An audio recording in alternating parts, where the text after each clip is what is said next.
कक्षा 9वीं विषय गणित प्रश्नावली 11.2 अध्याय 11 रचनाएं। प्रश्न क्रमांक 4 एक त्रिभुज एक्स वाई जेड की रचना कीजिए जिसमें कोण वाई 30 अंश का हो, कोण जेड 90 अंश का हो और तीनों भुजाओं का योग यानी कि एक्स वाई धन वाई जेड धन जेड एक्स ये तीनों का योग 11 सेंटीमीटर हो। अब रचना के पद में हम रचना लिख रहे हैं। पहली रचना लिखेंगे क्या कि एक रेखाखंड पी क्यू हम खींचते, एक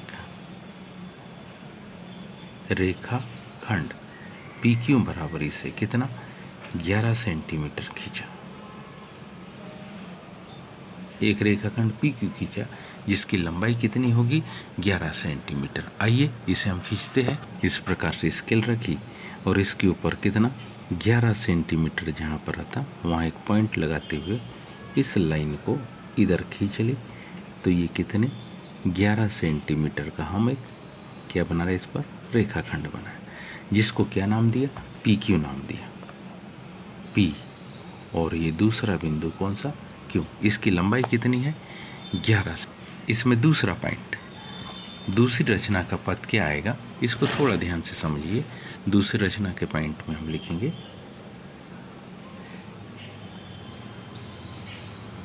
पी क्यू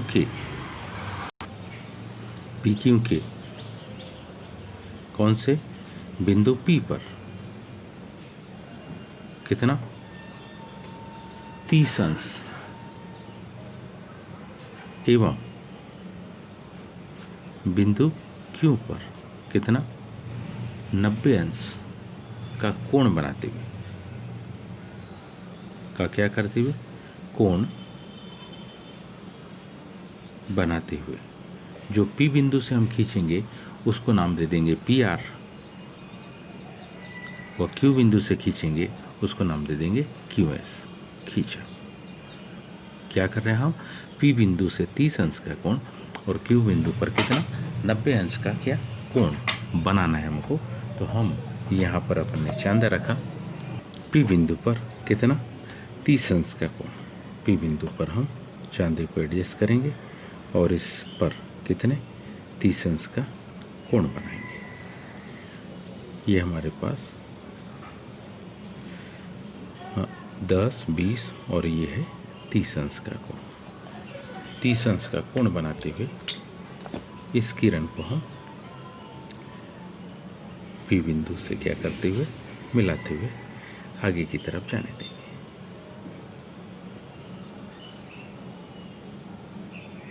और इसको नाम क्या कहा अपन ने, इसको कहा हमने PR। कितने अंश का कोण 30 अंश का कोण। पुनः बिंदु Q पर कितना 90 अंश का कोण बनाते हो। बिंदु Q पर हम कितना 90 अंश का कोण बनाते हो। बिंदु Q पर 90 अंश का कोण। उसके लिए हम चांदे को एडजस्ट करेंगे कुछ इस प्रकार से। ये Q बिंदु पर पूर्णता मिल गया। अब हम इसमें यहाँ पर निशान बना लिया। निशान बनाने के बाद में इसको हम Q बिंदु पर सीधे लेते और इस किरण को क्या करें, आगे की तरफ बढ़ा देते। तो इसको हमने क्या कहा था, इस किरण को हमने कहा नाम दे दिए क्या QS। यहाँ कितने अंश का कोण, यहाँ पर बना 90 अंश का, यहाँ पर 30 अंश का। अब हम RPQ और SQP का क्या खींचेंगे, समद्विभाजक खींचेंगे। इसको हम रचना में लिख रहे हैं। पहले कोण RPQ व कोण SQP का समद्विभाजक खींचा जो परस्पर जिस बिंदु पर मिलेंगे, X बिंदु पर मिलते लिखते, जो परस्पर X बिंदु पर क्या होते हैं, मिलते हैं। बिंदु P P का समद्विभाजक खींचने के लिए हम प्रकार को बिंदु P पर रखते हैं और प्रकार को किसी भी माप से हम फैलाते हुए एक चाप बनाते हैं। क्या बनाते हैं हम इससे? एक चाप बनाते हैं। ये चाप ने कौन सी PR रेखा, PR किरण और PQ को जहाँ पर भी प्रतिच्छेद किया है उन बिंदुओं को आधार मानते हुए, एक बिंदु ये, तो हमने यहाँ से आधार मानते हुए एक चाप ये खींचा और इतनी ही माप से दूसरे प्रतिच्छेदी बिंदु को आधार मानते हुए पहले खींचे गए चाप को एक स्थान पर क्या कर दिया? काट दिया। ये जो प्रतिच्छेदी बिंदु मिल रहा है, ये प्रतिच्छेदी बिंदु को जब हम किससे? P से मिलाते हैं तो निश्चित है ये कोण P को कितने? 2 समान भागों में बांट देता है। यानी कि इसको 30 अंश का कोण 2 समान भागों में क्या हो गया? बट गया। निचली ओर भी 30 अंश का कोण, 15 अंश का कोण, और ऊपरी ओर भी 15 अंश का क्या बन गया? कोण बन गया। पुनः इस 90 अंश के कोण का हम समद्विभाजक बनाएंगे। इसके लिए बिंदु Q पर किसी भी माप से प्रकार को फैलाते हुए एक चाप ऐसा बनाया कि वो PQ और QS को एक एक स्थान पर प्रतिच्छेद करे। पुनः इन्हीं बिंदुओं को आधार मानते हुए अब प्रकार की माप बदली जा सकती है, लेकिन आधे से अधिक है, इसलिए हम उतनी ही माप रहने दे रहे हैं। और पहले खींचे गए एक इस प्रकार से चाप खींचा हमने और पुनः यहाँ रखते हुए उसी माप से प्रकार को यहाँ रखते हुए पहले खींचे गए चाप को काट दिया। कटे हुए बिंदु को यदि हम कौन से बिंदु? Q बिंदु से मिलाने का प्रयास करें। कटे हुए बिंदु को यदि हम Q बिंदु से क्या करते? मिलाते हुए आगे की तरफ बढ़ाते हैं तो हम पाएंगे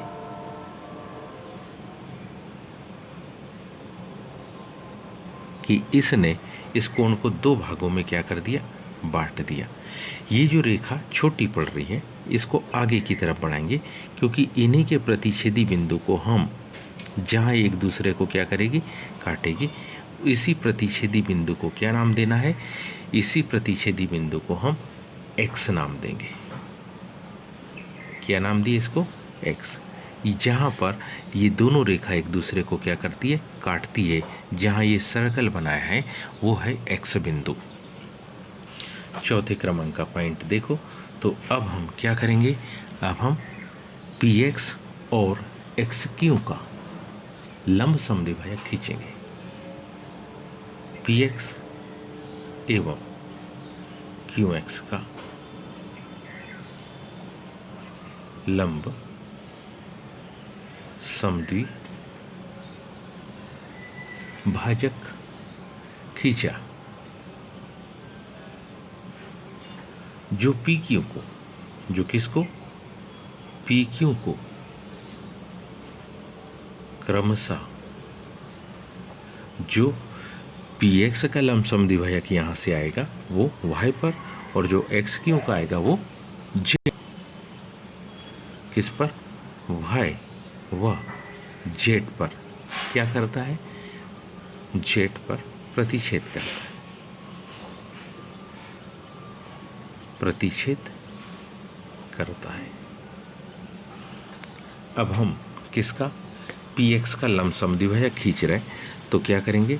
बिंदु P पर प्रकार को रखें और PX की जितनी भी दूरी है उससे आधे से अधिक प्रकार को क्या करते हुए? फैलाते हुए एक चाप हम कहाँ? ऊपर की तरफ काटते हैं। एक चाप हमने ऊपर की तरफ काटा, माप में बिना परिवर्तन किए, उसी से हमने नीचे की तरफ एक चाप काटा। अब इसको हम कहाँ रखेंगे? X पर। X बिंदु पर रखा और ये X बिंदु से पहले खींचे गए चाप को हम काटने का क्या करते? प्रयास। यदि मान लो नहीं कटता ऐसा तो ज़्यादा घबराने की आवश्यकता नहीं।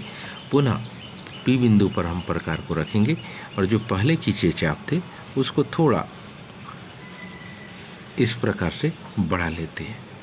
कट गया। अब इन प्रतिच्छेदी बिंदु को हम आपस में क्या करें? मिला लेंगे। इन प्रतिच्छेदी बिंदुओं को जब हम आपस में मिलाएंगे तो निश्चित है वो PQ को कहीं ना कहीं क्या कर रहे हैं? काट रहे हैं। जहाँ भी वो PQ को क्या करते हैं? काटते हैं। जहाँ भी वो पीकियों को काटते हैं हम ये मिला लिया। जहाँ पर भी वो किसको पीकियों को काटते हैं तो ये प्रतिच्छेदी जो बिंदु है जहाँ मैंने ये सर्कल लगाया, तुम्हें नहीं बनाना है, केवल तुमको समझाने के लिए मैं सर्कल बना रहा हूँ, उसको नाम दिया बिंदु y। इसी प्रकार से अब हम किसका x क्यों का, अब हम किसका x क्यों का क्या खींचते, लमसम द्विभाजक खींचते। तो x क्यों की आधे से अधिक दूरी लेकर एक चाप हमने इस ओर खींचा, माप में बिना परिवर्तन किए, उसी से दूसरा चाप हमने इस ओर खींचा। अब इसको कहाँ रखेंगे हम, x बिंदु पर, x बिंदु पर रखा और पहले खींचे गए चाप को काटने का हम क्या करते, प्रयास करते। तो हम पाएंगे ये ऊपरी ओर का बिंदु नहीं काटा, तो हम इसको वापस एडजस्ट करें, ये आ गया।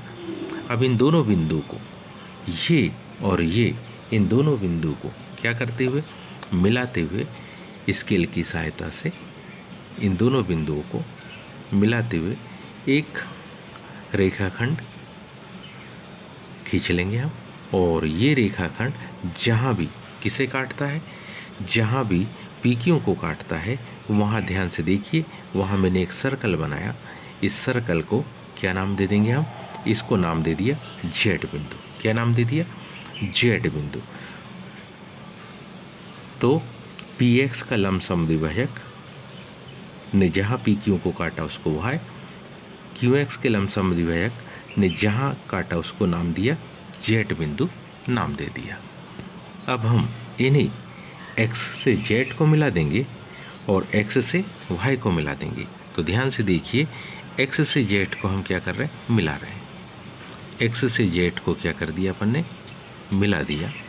इसी प्रकार से x से किसको मिला देंगे, y को मिला देंगे।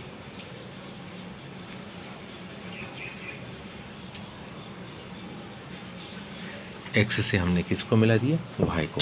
इसी को रचना के पद में हम लिखेंगे। 5वें क्रमांक की रचना में कुछ इस प्रकार से क्या लिखा, एक्स वाई व वाई जेड को क्या किया अपन ने, एक्स वाई वाई जेड तो मिला ही था, तथा एक्स जेड को क्या किया अपन ने, मिलाया। और यही त्रिभुज कौन सा है, एक्स वाई जेड अभिष्ट त्रिभुज है। कौन सा त्रिभुज है, अभिष्ट त्रिभुज है, जिसको कि बनाना था। ध्यान से देखेंगे तो इस वाई बिंदु पर ऑटोमेटिक ही कितने अंश का कोण, 30 अंश का कोण बन चुका है। वाई बिंदु पर ध्यान से देखिए तो कितने अंश का कोण, 30 अंश का कोण बन चुका है वाई बिंदु के ऊपर। और इसी प्रकार से यदि हम यहाँ देखें तो ये कितने अंश का कोण, 90 अंश का कोण, कितने अंश का कोण, 90 अंश का कोण इस पर बन चुका है। तो इस प्रकार से हम पाते हैं कि हमने जो रचना की है इसमें यहाँ 30 अंश का कोण और यहाँ पर कितना, 90 अंश का कोण। हम जानते हैं कि यहाँ से यहाँ तक जितनी दूरी होगी उतनी ही दूरी ये होगी, मतलब पी वाई और वाई एक्स बराबर होगी। और साथ ही साथ हम जानते हैं जेड क्यू और जेड एक्स भी बराबर होगी। तो कहने का मतलब है कि इन तीनों भुजाओं का योग यानी एक्स वाई धन वाई जेड धन जेड एक्स करेंगे तो 11 ही सेंटीमीटर आएगी, क्योंकि हमने पी से क्यू को कंप्लीट 11 सेंटीमीटर बनाया था। उम्मीद है आप सबको समझ में आया होगा। आज के लिए इतना ही, शेष कल। धन्यवाद।